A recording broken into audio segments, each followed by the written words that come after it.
दिनै जोंनि जितु मानास पिकनिक स्पटनि जितु गेट आरो जोंनि बे स्पटखौ जों दिनैनिफ्राय जों बेखेवजेनबाय।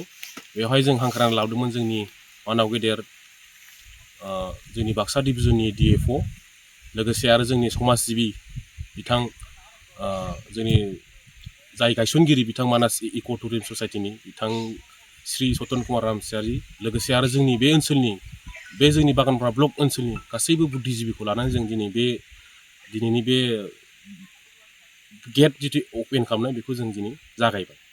आं पिकनिक जागिरिफोरखौ आं खावलायनो सानो दे नोंथांमोना दिनैनिफ्राय जोंनि बे जायगायाव पिकनिकखौ जाफैनो हागोन आरो जोंनि बे ओनसोलनि जितु जोंनि सिनारि नुथाय बे नुथायफोरखौ नोंथांमोना गोजोनग्लाय फैनो हाफैगोन। लोगोसे आरो जोंनि बे ओनसोलनि जिब जुनार बायदिसिना जोंनि बेफोरखौ नोंथांमोना नुजाफैनानै बेफोरनि सिनारिखौ गोजोनग्लायफैनो हाफैगोन।